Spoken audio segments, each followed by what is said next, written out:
I know what it was. It was the Bergans. It was the King of Sweden one. What's that called? Ballon.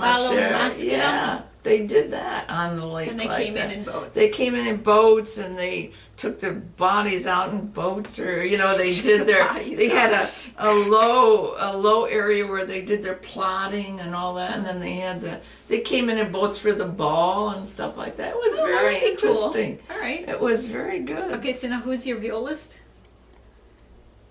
Well, that girl, I was trying I guess. to. Oh yeah, maybe I'll think of it. Yeah.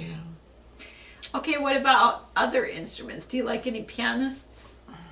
I like the harpsichord instrument. I couldn't necessarily tell you. I mean, I know Trevor Pinnock. Well, Wanda Landowska played harpsichord, but I don't know if you've heard. I mean, it would only be on records. I mean, I have some things, but I don't. You don't hear about harpsichords. No, you don't. I just like the instrument, so that would be one of my favorites. But pianists, do you like Jorge Bolet? I kind of like him. Oh, Depending you do? on how you answer. Depending Well, on... he played with us in University of Miami. We did the Nights in the Garden in Spain with him. Right. And, well, in those days when I was young and impressionable, everybody was great. So I can't say, well, was he better than anybody else? I don't know. Like piano music. I don't know. I'm not a great fan of pianos. I have tons of piano music. I have know all you the do. Chopin and all the Rachmaninoff and the Brahms and...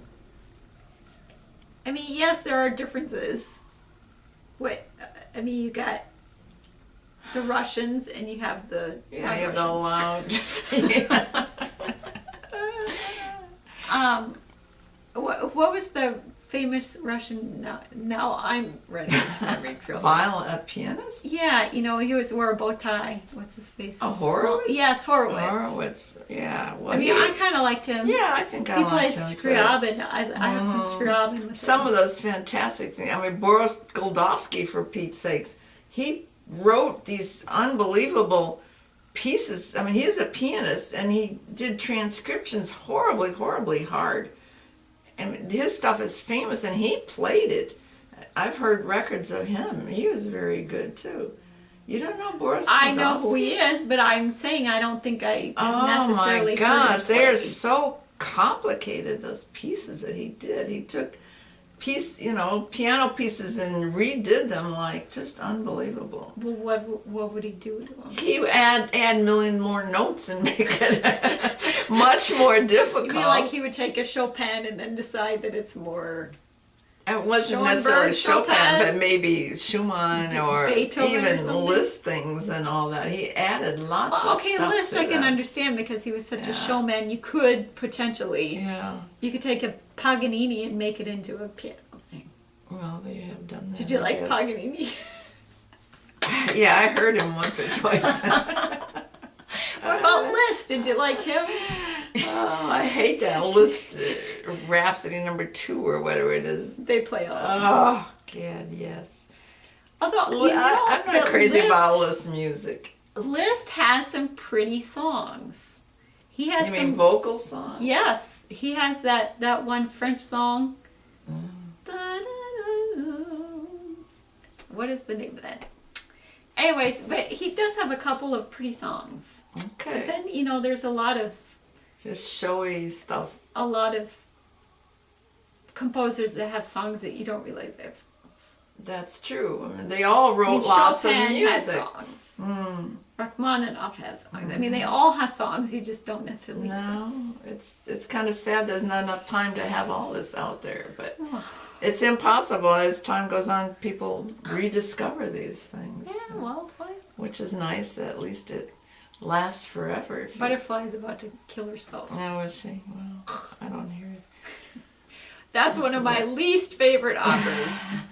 Well, next time we'll do least favorites. favorite. Things we hate or can't stand for one reason or another. But I'm sorry that I never heard John Vickers live. So did he have a big voice then? Big and this ringing, But he just was a short little ringing. guy, He wasn't was, he? but he had big shoulders and big body. I mean, Did you go solid. out drinking with solid. Daddy? Daddy was in the orchestra then. So. Oh, well, It so was he later. would have been there. Yeah, he might have. But no, he's, big chest and all that. Big barrel chest. Well, you heard John Vickers. The same time you heard Frederica. He did the he did the Valkyria. Wagner. Yes, he did. I forgot about that. Uh-huh. With Joanna Myers? Yes, Your right. friend Joanna Myers. Yeah. Carol's Yes, friend I Joanna know Myers. Carol's friend. Right. Your friend Carol's friend. Friend, yes. So you did hear him. 2 degrees of 1 degree of separation. Oh, okay. Yeah, and I vaguely remember him having a huge voice. And actually, I remember going to that opera. Okay, I thought the first act was really cool. Mm-hmm. Okay. The second act, I started falling asleep. But as soon as Hoyo the Ho came out, Who could I sleep woke through up, that? and then I thought the whole rest of the opera was exciting. Must have been late at night. Huh? Well, probably They it did. started, They start at 8 or 8:30. Yes. you know, Yes. I was a kid, so. Yes. Right. And you know, my habit was always to fall asleep during concerts. Because that was a childhood thing. Mm-hmm. It didn't matter how loud the concerts Do you were. still do that? Fall asleep during concerts? Yes. Well, I will admit, I've fallen asleep in some operas. Even when we go to the ones at the movie house. If it's dark and warm, it's really hard on the eyes. Is the problem? Look, you know, the thing is that if the production is not exciting and the singers are not necessarily exciting, you're not going to sit there anticipating every second. I don't care. That's the truth. Mm-hmm. You can fall asleep. And it's only, and I felt that with the performance. Whether it is the production, you can blame it on the director or the performance. You can blame it on the performers. You can blame it on the conductor. You can blame it on the orchestra.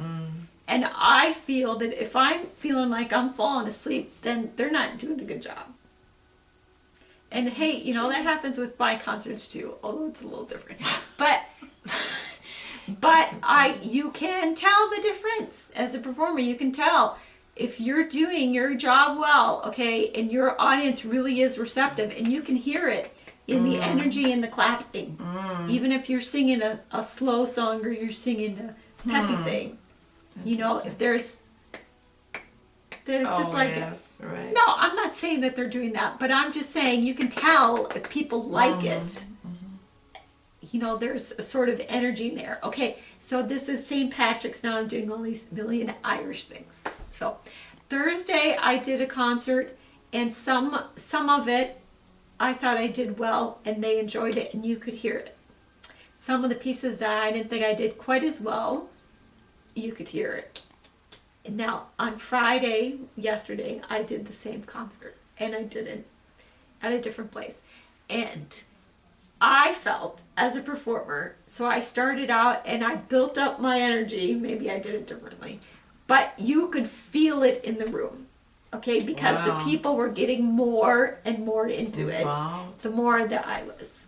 So you can sort of blame a Performer on that. Wow. Of course, you can blame the composers too, because if you have music that's boring, Yes. it doesn't matter how great. Well, but at the same token, it's like they're saying for plays or even my soap, if you write stuff badly, it doesn't matter how great the performer is, it's still going to be boring and bad. Which is true. But nowadays, a lot of, boring music isn't played a lot. Like Perlman isn't played in concerts. Perlman? Yeah, it's boring. No, you just have to study it in school. So, yeah, well, it's pretty boring. Or you can play it in school. I thought of a singer, Maureen Forrester. We did the Mahler, not the song, the Kinderton? Oh. No. That's No, the Songs of a Wayfarer we did. All right. Oh, wow, that was marvelous. I don't know if I heard her when I was a kid. You might have. Okay, but I heard her at Carnegie Hall. She was doing the Queen of Spades, and she played the old Countess or whatever she is. And she was amazing, even though she was really old at the time. She and Marella Freni and Dmitri Hovrshovsky were singing in this production. And Seiji Ozawa was conducting. She pretty much slightly stole the show because she was amazing.